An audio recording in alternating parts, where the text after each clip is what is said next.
Hey guys, Prowl 1701 here. Today we're continuing our ranking of classic and modern Doctor Who seasons and series from worst to best. We are in the top 10 at this point. Today we are looking at number 9 on the list, which is season 10, the Third Doctor. Oftentimes what is my favorite Third Doctor season, not on this list oddly enough, but a lot of times when I'm ranking the Third Doctor era, this one ranks at the top. Just when I was compiling the list for all of them, it did not. We have one more to go if you've been keeping up. But season 10, I do like a lot overall. Pertwee is, of course, a phenomenal doctor. He's one of the best. I like Jo. Jo has always been kind of, I was going to say comes into her own, but she's always kind of her own person. But she really comes into her own this season as a character, and we see kind of her character growth pay off at the end of this season. Now, I like the stories. I absolutely love the Three Doctors. It's my favorite multi-doctor story. It follows the rule that every Troughton episode that I've ever seen follows this one simple rule, and that rule is Troughton steals the show. He follows the rule here as Troughton once again steals the show. That's not to imply everyone else isn't awesome. Everyone is great in this. Troughton, of course, is my favorite part to watch. I love the fact that the second and third Doctors don't get along at all. It is hilarious. The scene when the second Doctor first appears in the TARDIS is one of my top 5 favorite scenes in all of Doctor Who. It's just hilariously written, hilariously acted. I love watching the second and third Doctor get into it. Here and in the 5 Doctors, it's just hilarious. Pertwee, of course, is great, as he always is as well. I love having Hartnell back. You know, you always hear these stories that Hartnell was just so happy to be there and do what he could, even though he had to just film his stuff ahead of time. He's so happy to have been involved, and that I know he wanted to do more, but he couldn't because of his health. But it is neat that they did get him in there, and that he did get to have a purpose for being there. And it is nice just to have a chance to have the original First Doctor back for one more story, and he is good in it. You know, considering his health at the time and he was having to use the cue cards, he pulls off his performance magnificently. You almost swear he's interacting with Pertwee and Troughton the way he does his lines. It's a sign of just how good of an actor he was. He pulls that off so well. I love Benton and the Brigadier both getting to go into the TARDIS. I think this is both of their first times in the TARDIS. Aren't you going to say it's bigger on the inside than it is on the out? Everyone does. So it's nice to see Benton and the Brigadier in the TARDIS. I love that. I love Benton's response when he just looks around and takes his hat off. And then when the Doctor says that about Big Old, so well, it's kind of obvious, isn't it? I love that. I'm a huge Team Benton fan. I love Benton. So I love the fact he has a lot to do in the story. I enjoyed that he actually gets a lot of dialogue in the story. I love that. The Brigadier in this one is a little daft. Nicholas Courtney plays him well the way Nicholas Courtney always plays him well. But he's a little dense in this one. Like, I like in earlier stories, like with the second Doctor, he tends to trust the Doctor implicitly. Whereas here, it seems to take him forever to get through his head what's going on. I'm pretty sure we're over in Croydon or wherever it is, you know. He seems a little dense in this one, and there are a couple times when I think Nicholas might overact a little bit, but Nicholas is always good. So I don't quite like the way the Brigadier is written in this story, but he still performed well. I like Omega.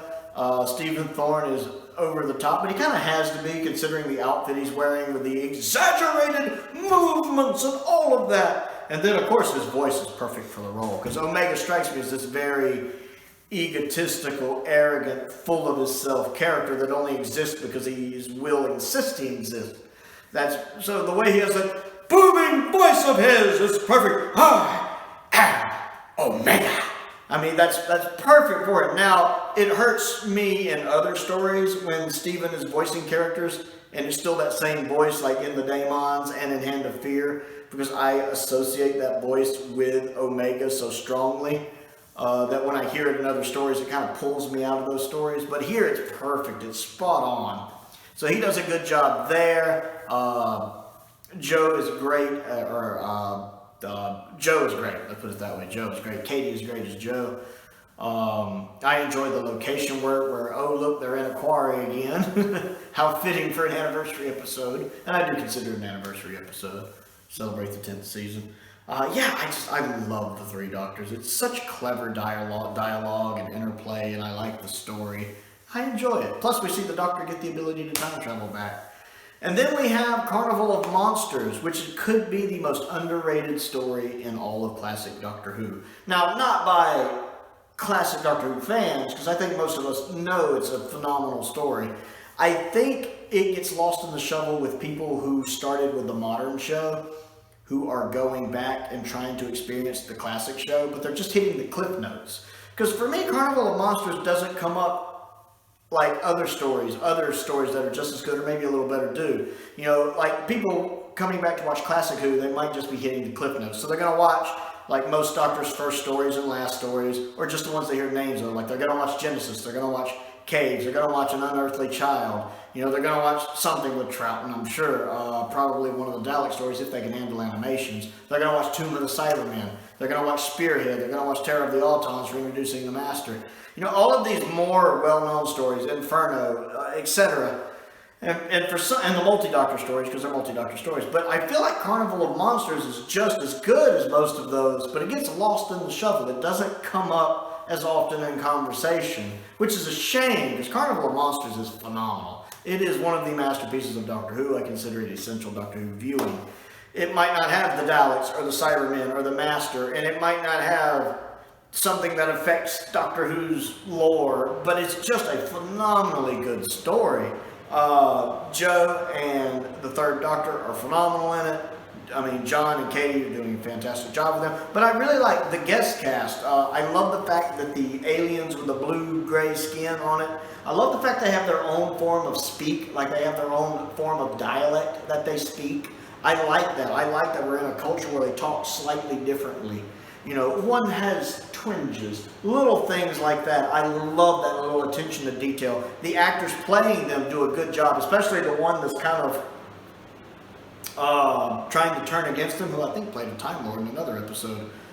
He does a really good job. I really like the guy who is the traveling showman and his assistant. Both of them do a good job because they're dressed gaudy and they act a little larger than life, over the top, and they do a good job of pretending like they know more than they do, which is, again, how someone like that would act, a showman like that would act. Someone who's kind of halfway between a showman and a con man, with his assistant who's just kind of there to look pretty and be eye candy.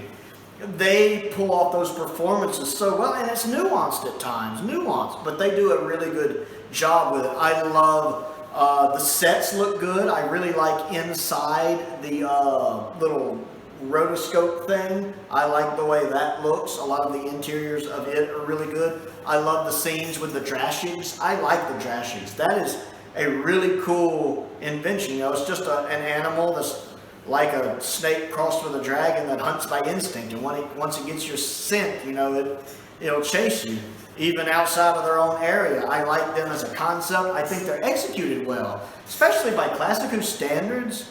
I think they hold up really well. I like the Drashigs. They look really, really good. And I love the scene when John uses his sonic to set off the little pond gases. That could be, I think, John's most iconic use of the sonic, when he's holding it in his left hand. That camera shot of him using it is easily, I think, his most iconic shot in the sonic. And one of the most iconic uses of the sonic. Like if I was doing top 10 iconic shots with the sonic, that would probably be in the top 5. It's such an iconic shot when he just, and then he kind of, yeah, I love that shot. I love Carnival of Monsters.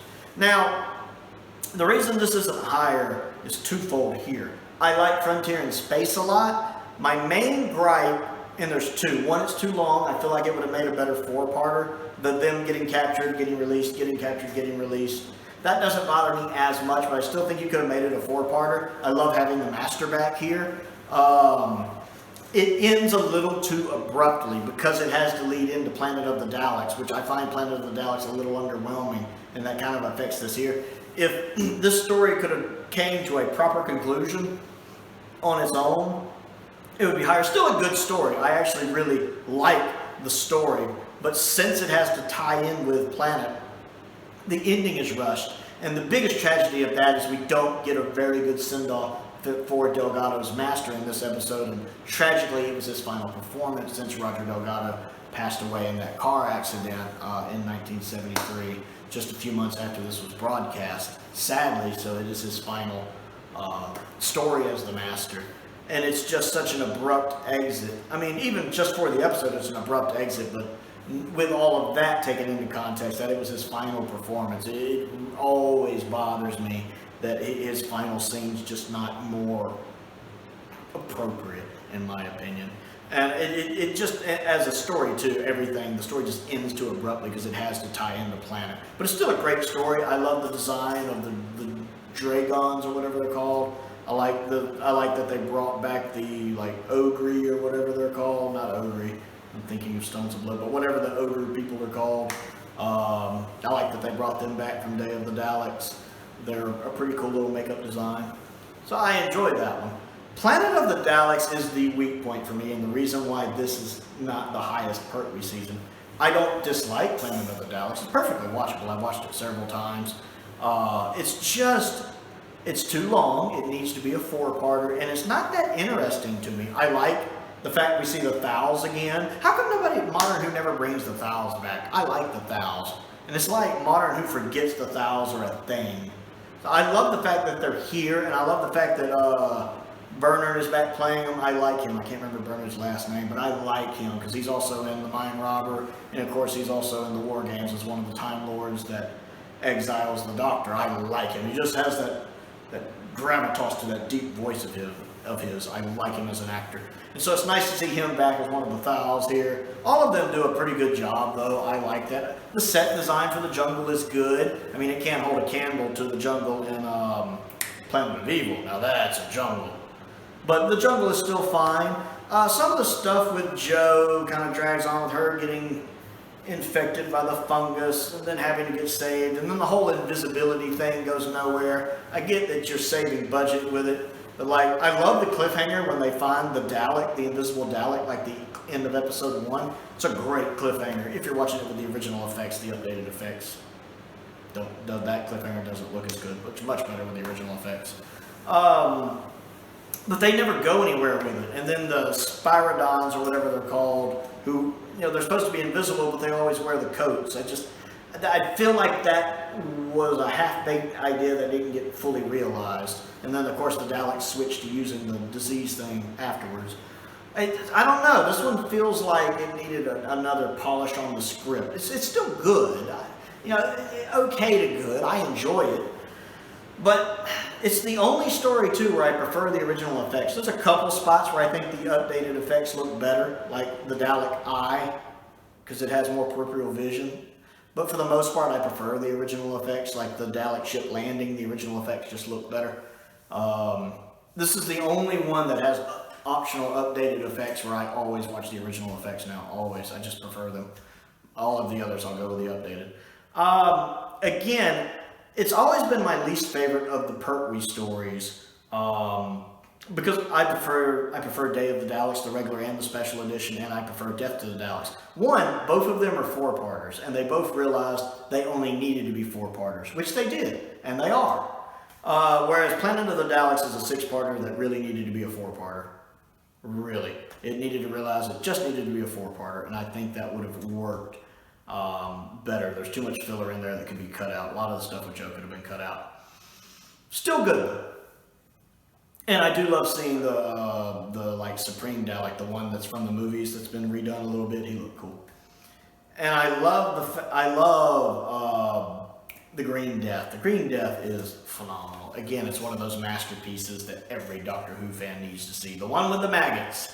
Even people who aren't fans of Doctor Who were watching TV back then, would probably remember the one with the maggots. That is a good one. It is one of the best companion departures in all of Doctor Who. We're talking top 5 in my opinion. That is just such a well done scene. The way it builds everything with Jo in that one, where you see her kind of leaving the nest, how instead of going with the Doctor to Metabolus 3, she goes down to the nut hutch to see what's going on. And then watching her relationship with Stuart Bevan Clifford Jones grow. Keeping in mind that the first time this aired, it was aired over a 6-week period, one episode every 6 weeks. So, you know, you kind of get that feeling of more time for that relationship to bond. Plus, Jo, like Katie, strikes me as she would click with someone very quickly. And her and Steven really were dating in real life then, too, when they filmed this. I think Stuart Bevan does a great job as Clifford Jones here. I see him as the kind of hippie professor type, and that works for me, who's, you know, looking for like a vegetarian way of saving humanity and food for everybody. You know, I think Harry Chapin would have liked this episode. I really do. So yeah, I like that. I love the effects of the maggots. The effects for the maggots are phenomenal. That looks better than some of the stuff done in Modern Who. Now, some of the effects suffer. Like there's a couple scenes where the CSO looks bad, like when Benton and the Doctor are driving in Betsy. Yeah, that's obviously CSO. And when they get attacked by the giant flying thing, that's a little... But other than that, the episode holds up really well today. I love the fact that the boss is a computer, which I think is a pretty revolutionary idea for the time. I mean, other stuff had already been kind of doing that, like with Star Trek and stuff. But the fact that the boss was controlling people, I mean, even the War Machines had already done that. But I still think it was more of a novel idea for the time than, say, if it was done now. I liked the voice of the boss. Whoever voiced the boss did a good job. I like the voice of the boss. I like how the Doctor manages to snap the main guy who was under his control out of it, and that guy's able to overload the computer at the end. I enjoy the Green Death on just so many levels. And Katie and John, their performances. If there's ever a companion Doctor in Classic Who that I thought could have had a potential for a relationship, the way they acted and the bond they had, a lot of people might say 4 and Sarah, and I could see that to an extent. But for me, it's more 3 and Jo. Like, I always get that wonder in the back of my mind that if the third Doctor had been a younger man, like, say, Matt Smith, if there might have been more there. It's one of those things, like, I think if you want to see it, you can see it, and if you don't want to see it, you don't have to see it. But considering Classic Who was pretty much, you know, it was all platonic. But if there ever was anywhere you could imagine a relationship between a Doctor and a companion, I could have seen it between 3 and Jo, because they did seem to have such a bond that if the third Doctor had been younger, like some of the modern Doctors, or Peter Davison, then there might have been more of an attachment. I mean, even Jo, I think even Jo mentions at one point, he's kind of a younger version of you in the Green Death. And you kind of see him, the Doctor, the third Doctor, his worry, like when he catches them alone in that room, that kind of worry when he talks, and then when he finds out about them getting married, I think I have a phone call. And the way he performs that last scene without really talking, when he toasts and just walks out and leaves, and that's how you end not just the story, but the season, you know, when he just leaves, and of course, you know, you see Jo kind of look back, noticing he left, and then he doesn't say anything. He just walks out, and he gets in the car, and it does that close-up shot of his face where he's just kind of, and then he just leaves, and the last shot is him riding into the sunset. That's a heck of a way to end the season. That's just such a well-made episode. It's such a well-made season. Like I said, it would be higher if Planet of the Daleks didn't quite bring it down for me some. And again, the rushed ending to Frontier in Space. It's a phenomenal season. One of the best Doctor Who seasons ever made. With a phenomenal Doctor, a phenomenal companion, and a phenomenal supporting cast from Unit. And just a phenomenal, just guest actors in general in episodes. Plus, the things that happened to Yates in this season play into the events of Invasion of the Dinosaurs, which I think is really interesting. So, Season 10 of Classic Doctor Who. What do you think? Comment down below and let me know. Other things to do, click the like button and the subscribe button. And the bell for notifications so you never miss out on another video. I also have a Patreon if you would like to subscribe to that. There's a link to that down in the description below, as well as a link to my Amazon wish list and my P.O. box as well if there's anything you would like to send me. I want to give a shout out to Stephen Crane, one of my top tier patrons. I appreciate his continued support as I do the continued support of all of my patrons. Most importantly, thank you for watching.